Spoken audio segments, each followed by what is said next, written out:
They are three of the most formidable fighting forces on the planet. Each one forged in a different fire. Each one built for a different kind of war. The United States Army, the largest and most versatile ground force in the world. The United States Marine Corps, the tip of the spear, first to fight, first to arrive. And the Navy SEALs, an elite special operations unit so secretive that most of what they do never makes the news. But how do they actually compare? What separates them? Who's tougher? Who's better trained? And if it came down to it, who would you want on your side? Today, we are breaking down the Army, the Marines, and the Navy SEALs, their history, their training, their missions, and what makes each one uniquely dangerous. To understand these three forces, you have to understand why each one exists, because they were never meant to do the same job. The United States Army was established on June 14, 1775, before America was even officially a country. It was created to fight the Revolutionary War, and from the very beginning, the Army was designed to be the backbone of American military power. A massive, sustained ground force capable of fighting prolonged wars across entire continents. Think about that. Every major war the United States has fought, the Civil War, both World Wars, Korea, Vietnam, Iraq, Afghanistan, the Army was there, and it was there in force. The Army doesn't just show up. It moves in. It occupies. It holds territory. It builds infrastructure. It stays. Today, the Army has roughly 480,000 active duty soldiers, making it the largest branch of the US military. It's a full-spectrum fighting force: infantry, armor, artillery, aviation, cyber warfare, engineering, intelligence, special operations, all under one roof. Now, the Marine Corps. Founded on November 10, 1775, just 5 months after the Army, the Marines were originally ship-based soldiers. Their job was to fight on naval vessels, conduct amphibious landings, and project force from the sea to the shore. But over time, the Marines evolved into something much more. They became America's rapid response force, a self-contained, fast-deploying unit that could be anywhere in the world within 48 hours. The Marines don't wait for an invitation. When a crisis erupts, they're often the first ones through the door. With around 177,000 active duty Marines, the Corps is significantly smaller than the Army. But that's by design. The Marines pride themselves on doing more with less. They're lean, aggressive, and trained to hit hard and hit fast. And then there are the Navy SEALs. SEALs, which stands for Sea, Air, and Land, trace their roots back to World War II, when the Navy created underwater demolition teams, or UDTs. These were the men who cleared beach obstacles before amphibious invasions. They swam into enemy territory with nothing but diving gear and explosives. In 1962, President John F. Kennedy officially established the SEAL teams as a dedicated special operations force for unconventional warfare. Today, there are roughly 2,500 active duty SEALs. That's it. Not 2,500 per team, 2,500 total. The SEALs aren't a branch of the military. They're an elite unit within the Navy, falling under Naval Special Warfare Command and often operating under US Special Operations Command. They exist to do what conventional forces can't, or shouldn't. If you want to understand the difference between these three forces, look at how they're made. Army basic combat training lasts 10 weeks. Soldiers learn the fundamentals: marksmanship, land navigation, first aid, tactical movement, and discipline. After basic, soldiers move on to advanced individual training, or AIT, where they specialize. AE can last anywhere from a few weeks to over a year, depending on the military occupational specialty. An infantryman might train for a few additional weeks. A helicopter pilot or intelligence analyst. That could take months. The Army's training philosophy is about building a broad, capable force. Not every soldier is a door kicker. The Army needs mechanics, medics, engineers, logisticians, and cyber operators just as much as it needs trigger pullers. It's a machine with a million moving parts, and every part has to work. Marine Corps Boot Camp is 13 weeks, the longest basic training of any branch. And the Marines will be the first to tell you, it's not just longer, it's harder. Marine recruits undergo a brutal physical and psychological transformation.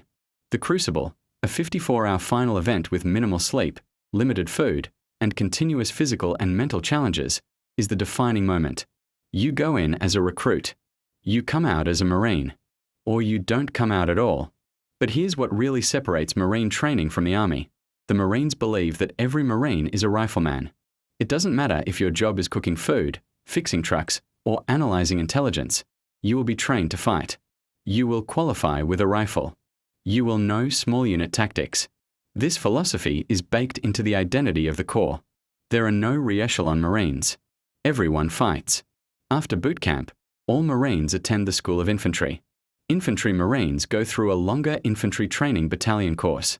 All other Marines attend Marine combat training, a shorter course, but one that still reinforces that every Marine a rifleman ethos. And then there's BUD-RS. Basic Underwater Demolition SEAL training is widely considered the most brutal military training program in the world. It lasts approximately 24 weeks, 6 months of relentless physical and mental punishment. And that's just the first phase of becoming a SEAL. The attrition rate is staggering. Roughly 75 to 80% of candidates who start BUD-OS will not finish. In some classes, the dropout rate is even higher. The most infamous portion is Hell Week, 5.5 days of continuous training with a maximum of 4 hours of total sleep. Candidates run over 200 miles. They're constantly cold, wet, and exhausted. They carry boats on their heads and logs on their shoulders until their bodies scream for them to quit. And quitting is easy. All you have to do is ring a brass bell 3 times, and it's over. That bell is always within sight. The temptation is always there. Those who survive BUD-OS then go through SEAL qualification training, an additional 26 weeks of advanced combat skills, including land warfare, close quarters combat, and mission planning. After that, new SEALs join a team and undergo another 18 months of pre-deployment training. From start to finish, the pipeline to become a fully operational Navy SEAL takes about 2.5 to 3 years. The Army and Marines can produce a combat-ready soldier or Marine in a matter of months. The SEALs take years to build a single operator. So what do each of these forces actually do when they go to war? The Army fights big wars. It conducts large-scale combat operations, occupies territory, and sustains prolonged campaigns. When the US invaded Iraq in 2003, it was the Army's 3rd Infantry Division that drove straight to Baghdad. When the US committed to a 20-year presence in Afghanistan, it was primarily the Army that rotated units in and out, year after year. The Army also handles a massive range of non-combat missions: peacekeeping, humanitarian aid, infrastructure development, training allied forces. It has its own aviation fleet, its own special operations units, like the Green Berets, Rangers, and Delta Force, and its own intelligence apparatus. The Army is a self-contained war machine. The Marines operate differently. They're built around the Marine Air Ground Task Force, or MAGTF, a combined arms unit that packages ground combat, aviation, and logistics into a single, deployable force. This means the Marines don't need to wait for the Air Force to provide air support or the Army to provide logistics. They bring everything with them. Marines are often the first conventional force to respond to a crisis. They guard American embassies around the world. They conduct amphibious assaults, though large-scale beach landings are less common in modern warfare. They excel at rapid, forceful entry into hostile environments. The Marines also have a unique culture of aggression and adaptability. They're trained to operate with fewer resources, older equipment, and smaller numbers than the Army, and to win anyway. The saying goes, the Army has resources, the Marines have resourcefulness. The Navy SEALs operate in the shadows. Their missions include direct action, raids and ambushes against high-value targets, special reconnaissance, gathering intelligence behind enemy lines, counter-terrorism, hostage rescue, unconventional warfare. The most famous SEAL operation in history is Operation Neptune Spear, the 2011 raid that killed Osama bin Laden. A small team of SEALs from DevGru, the unit formerly known as SEAL Team 6, flew into Abbottabad, Pakistan, breached a compound, and eliminated the most wanted man in the world. The entire operation lasted roughly 40 minutes. That's what SEALs do. Small teams, high-stakes missions, surgical precision. They don't hold territory. They don't fight prolonged wars. They go in, accomplish the objective, and disappear. Beyond training and tactics, each of these forces has a distinct culture, a way of seeing themselves and the world. The Army is enormous, and its culture reflects that size. It's the most diverse branch, both in terms of personnel and in terms of jobs. You can join the Army and become a sniper, a surgeon, a satellite communication specialist, or a jazz musician in the Army band. The Army is a world unto itself, with its own cities, sprawling bases like Fort Liberty, Fort Hood, and Fort Cavazos, complete with schools, hospitals, and shopping centers. Army culture values duty, structure, and professionalism. The Army emphasizes leadership development at every level, from privates to four-star generals. Its institutional knowledge is vast. The Army has been fighting and studying wars for nearly 250 years, and that accumulated wisdom is embedded in its doctrine, its war colleges, and its leadership pipeline. But the Army size can also be its challenge. Bureaucracy is real. The joke, and it's only half a joke, is that the Army's toughest enemy is its own paperwork. With nearly 500,000 soldiers, standardization sometimes comes at the cost of flexibility. Marine culture is something else entirely. The Marines are, in many ways, a cult, and they mean that as a compliment. The bond between Marines is legendary. The saying, "once a Marine, always a Marine," isn't a bumper sticker. It's a deeply held belief. Former Marines don't call themselves ex-Marines. There are no ex-Marines. There are only Marines and former Marines. The Corps cultivates an identity built on toughness, sacrifice, and an almost fanatical devotion to the unit. Marines are taught that they are elite, not special operations elite, but a cut above regular military forces. They take pride in their austerity.